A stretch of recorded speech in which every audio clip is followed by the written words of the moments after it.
2월 10일 수요일 새벽입니다.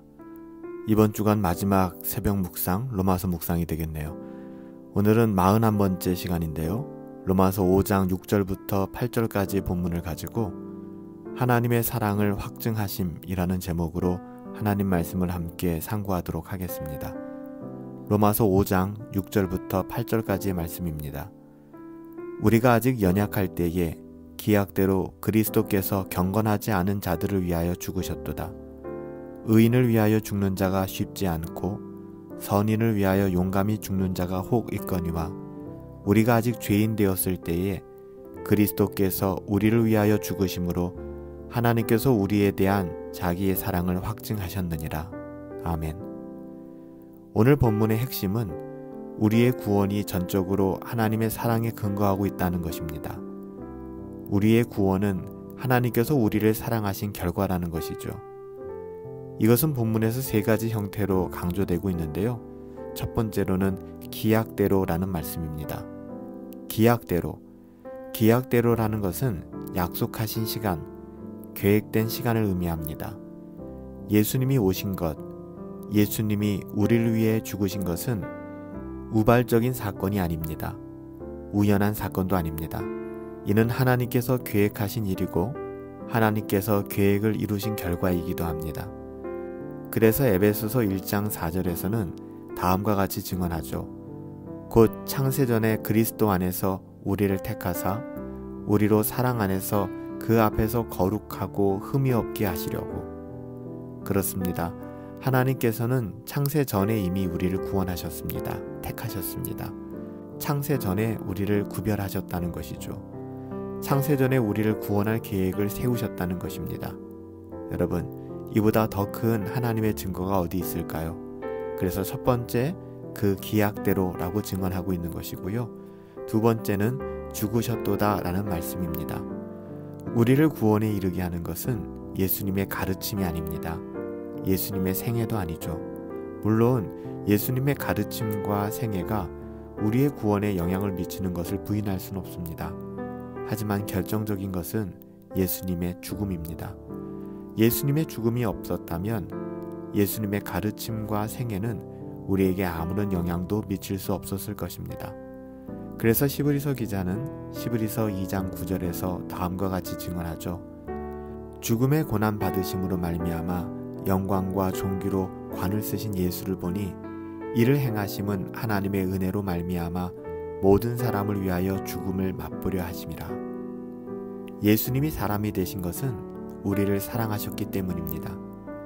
예수님께서 비참한 처지에서 태어나셨고 자라신 것 역시 우리를 사랑하셨기 때문입니다. 그러나 하나님의 사랑이 가장 놀랍게 드러난 것은 예수님의 죽음이었습니다. 예수님은 우리를 위하여 죽으시되 수치스럽고 부끄러운 십자가의 죽음으로써 죽으시기까지 우리를 사랑하셨습니다. 두 번째 우리를 향한 그 하나님의 사랑의 형태는 바로 죽으셨다는 것이죠. 세 번째 우리가 주목해야 될 단어는 연약할 때, 누가요? 우리가 연약할 때라는 표현입니다. 우리가 연약할 때. 예수님은 대단한 사람들을 대신하여 죽으시지 않으셨습니다. 경건한 자들을 대신하여 죽으시지도 않으셨습니다. 예수님께서는 우리처럼 연약한 자들을 대신하여 죽으셨습니다.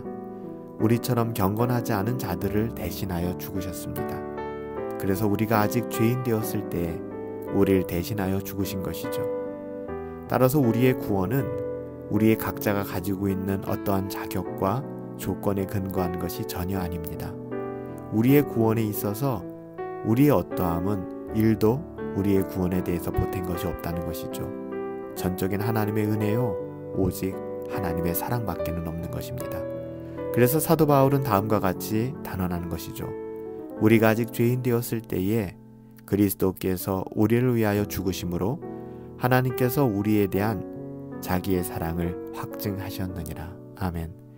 이로써 하나님의 사랑은 확실하게 입증되었고 아무도 부인할 수 없는 것입니다. 사랑하는 여러분, 하나님의 사랑을 의심하지 마십시오. 하나님의 사랑은 우리 주 예수 그리스도로 말미암아 우리에게 확증하여 보여주셨습니다. 우리는 오늘도 그 사랑을 덧입은 사람들이요, 그 사랑을 힘입고 오늘을 살아가는 사람들 아니겠습니까? 하나님의 사랑이 날마다 우리 안에서 확증되어지며 그 사랑을 누리며 그 사랑을 전하며 살아갈 수 있는 저와 여러분들 되시길 예수님의 이름으로 축복합니다. 살아계신 아버지 하나님, 하나님은 저희가 연약할 때부터 저희를 사랑해 주셨습니다. 하나님은 저희가 아직 죄인 되었을 때 저희를 사랑해 주셨습니다. 따라서 하나님은 영원토록 저희를 버리지 않으실 줄 하나님 우리는 믿어 의심치 않습니다. 하나님은 영원토록 저희를 사랑하여 주실 것도 우리가 믿고 또한 의지합니다. 하나님, 오늘도 그 사랑을 의심하지 않게 하여 주시옵소서. 그 사랑을 신뢰하며 그 사랑을 누리며 그 사랑이 주는 평안함 가운데 살아갈 수 있도록 하나님 우리의 영혼을 붙들어 주시옵소서. 언제든지 우리의 삶이 힘들거나 또 우리의 삶이 때로는 너무 어렵고 답답할 때도 하나님의 그 사랑을 잊지 않고 그 사랑을 생각하며 살아갈 수 있는 힘을 하나님 간절히 구하오니 우리들에게 허락하여 주시옵소서. 명절을 지내게 됩니다. 명절 기간 동안에 하나님 우리가 만나는 모든 사람들 또 뿐만 아니라 우리가 보내는 모든 시간들 또한 하나님의 사랑으로 가득 차게 하여 주시고 그 사랑을 확증하는 시간들 되어줄 수 있도록 우리의 마음도 몸도 너무 힘들어지지 아니하도록 하나님 지켜주시고 또 보호하여 주시옵소서. 하나님이 함께 하실 것을 믿습니다. 존귀하신 예수님의 이름으로 기도하옵나이다. 아멘. 오늘 하루를 지내고 나면 이제 조금 긴 또 쉼이 우리들 가운데 찾아오게 됩니다. 명절 연휴인데요. 예전 같지 않죠. 예전 같지 않은 상황이지만 이 명절 연휴 또 하나님의 은혜 가운데에서 여러분 잘 보내실 수 있게 되길 바라고요. 무엇보다도 우리들의 삶이 어떤 시간에서든 어떤 공간에서든 또 누구와 만나든 간에 하나님의 사랑을 흘려보낼 수 있는 그런 값진 시간 될 수 있게 되기를 예수님의 이름으로 축복합니다. 오늘 하루 잘 마무리하시고 승리하시고 또 명절 기간 여러분에게 쉼과 또 위로가 있게 되기를 예수님의 이름으로 축복합니다. 승리합시다.